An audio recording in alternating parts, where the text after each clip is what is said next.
Bismillahirrahmanirrahim. Assalamualaikum warahmatullahi wabarakatuh. Alhamdulillah. Bersua lagi kita dalam sesi sembang ilmiah bersama saya, Ibu Zainal dan Puan Hajah Mazia. Okey. Dalam sesi kali ini kita akan meneruskan informasi kita tentang tempat-tempat sejarah dalam program ziarah kita di bumi Madinah. Ya. Kalau dalam kesempatan yang lepas kita telah membincangkan tentang latar belakang Masjid Nabawi. Jadi, untuk kali ini kita akan melihat apakah komponen utama tempat ziarah yang ada di sekitar Masjid Nabawi. Dalam program umrah ini dipanggil ziarah dalaman Masjid Nabawi. Kita mulakan dengan tempat ziarah yang pertama yang sangat-sangat penting, iaitu makam baginda Rasulullah sallallahu alaihi wasallam. Ini dia makamnya, ya. Kita tak tahulah gambar ni dari mana, tapi kita andaikan dia sebagai makam Rasulullah. Ya. Baik. Jadi, mari kita tengok apa informasi penting tentang makam Rasulullah ini. Ya. Bersama kita Puan Mazia. Makam Rasulullah sallallahu alaihi wasallam terletak di bawah kubah hijau dalam Masjid Nabawi. Ya, terletak di bawah kubah hijau. Jadi, bagi jemaah yang datang ke Madinah bagi pertama kali, kita akan dapati makam Rasulullah itu terletak di bawah kubah hijau. Ya? Okey. Seterusnya, Puan Mazia. Bersama baginda terdapat juga dua makam sahabat utama baginda, iaitu pertama Sayyidina Abu Bakar As-Siddiq radhiyallahu an, kedua Sayyidina Umar Ibn Khattab. Ya.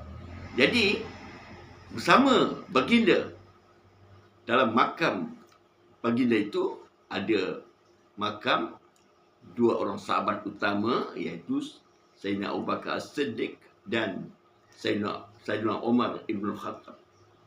Dan difahamkan, ya, ada lagi satu kekosongan di situ, ya, difahamkan nanti bila Nabi Allah Isa diturunkan oleh Allah ke dunia dan diwafatkan dengan sebenar-benarnya.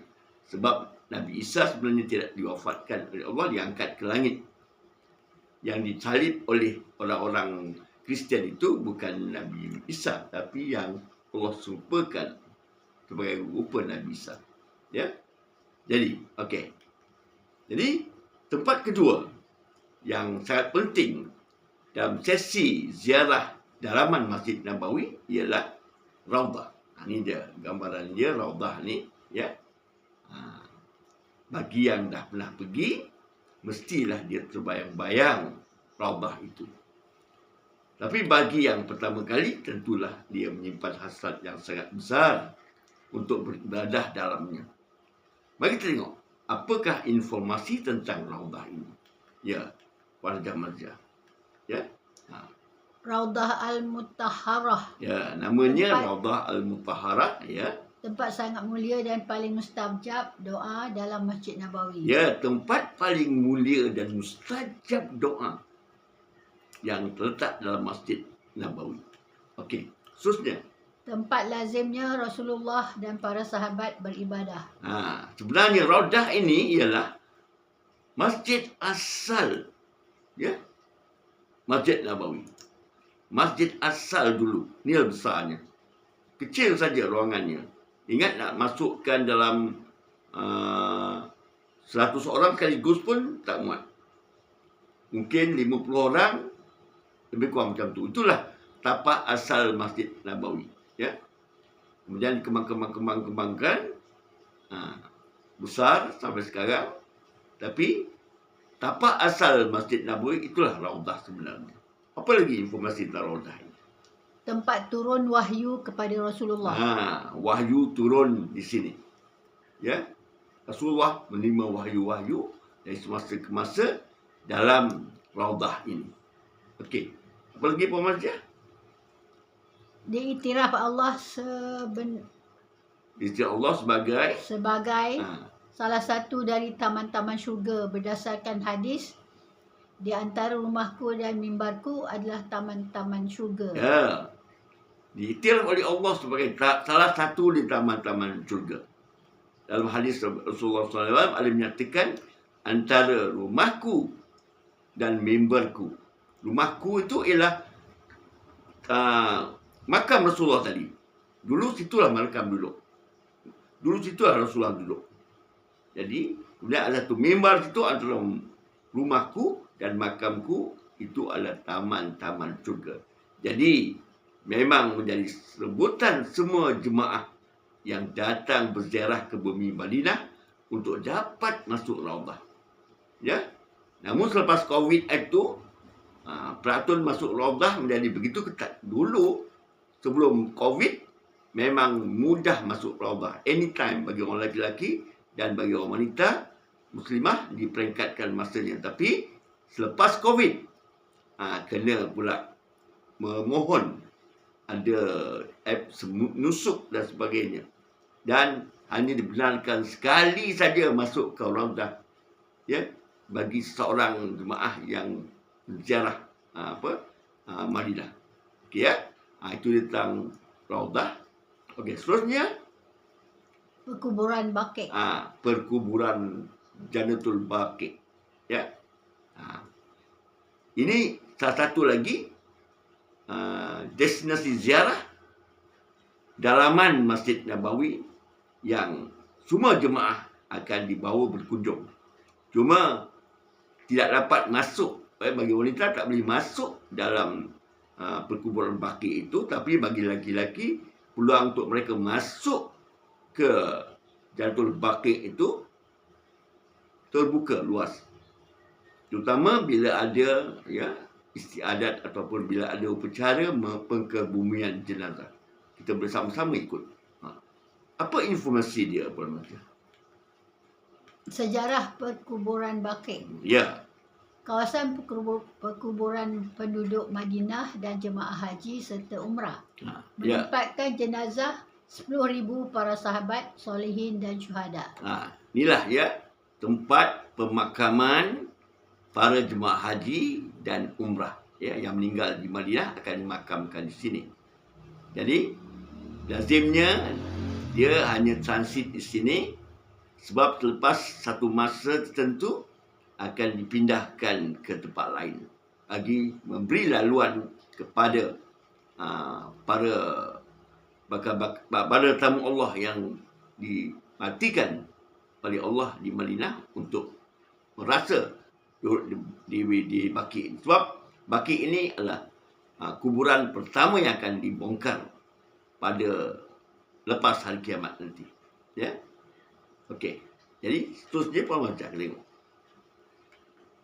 Rasulullah sering menziarah Baqi', memberi salam, berdoa memohon keampunan untuk penghuni Baqi'. Ya, satu amalan Rasulullah selalu pergi ke Baqi'. Ya. Untuk memohon doa dan sebagainya. Berdoa ya untuk ahli Baqi'. Selalu Rasulullah pergi ke Baqi'. Kadang-kadang waktu malam, ya. Okey. Dan di bawahnya, Puan Mazia? Jemaah lelaki dibenarkan ziarah perkuburan Baqi'. Ya. Waktu ziarah lepas solat subuh dan asar. Ya. Jemaah wanita tidak dibenarkan sama sekali. Seperti saya katakan tadi. Jemaah lelaki dia beruntung sikit dapat masuk dalam kawasan perkuburan Baqi'. Terutama lepas subuh. Ya, lepas subuh boleh masuk. Dan masuk dalam itu tengok. Jadi perkuburan Baqi' itu tidak ada tanda macam kubur kita. Nama siapa, nama siapa tak tahu. Jadi kita memang Arab Saudi mengamalkan macam tu. Hanya batu-batu sebagai tanda. Ya. Jadi bagi wanita, minta maaf, tidak dibenarkan sama sekali masuk ke perkuburan Baqi'. Okey ya. Jadi ini apa dia Puan Mazia? Masjid Quba. Masjid Quba. Masjid Quba ini termasuk dalam siri program ziarah luar kota Madinah. Ya. Jadi kita akan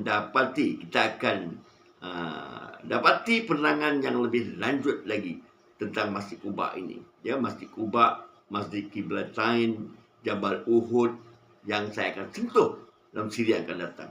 Jadi kita ambil sikit demi sikit ya. Jadi untuk makluman kita, ziarah di Madinah ini sebagai usaha untuk kita melihat kesan-kesan peninggalan silam ya zaman Islam peringkat awal zaman Nabi dulu. Dan memang kita digalakkan sangat-sangat menziarahi tempat-tempat ini sambil berdoa. Ada doa dia masing-masing ya yang akan dipimpin oleh para penziarah kita ya, pada muzawir kita dinamakan. Bukan muzawir ya, yang membawa kita ziarah. Dan kita juga boleh berdoa berdasarkan buku-buku doa kita. Sebab doa di tempat-tempat ini juga amat mustajab dan makbul di sisi Allah Subhanahu Wa Taala. Ya, okey. Untuk kali ini kita tangguhkan dulu. Sebab lepas ini kita akan melihat pula tempat-tempat sejarah, tempat-tempat ziarah luar kota Madinah. Okey? Okey. Setia bersama kami, saya dan Haji Maziah, dan kita akan memberikan info-info supaya ziarah kita di bumi Madinah itu dapat memberi kesan kepada jiwa kita. Wallahu a'lam bishawab. Assalamualaikum warahmatullahi wabarakatuh.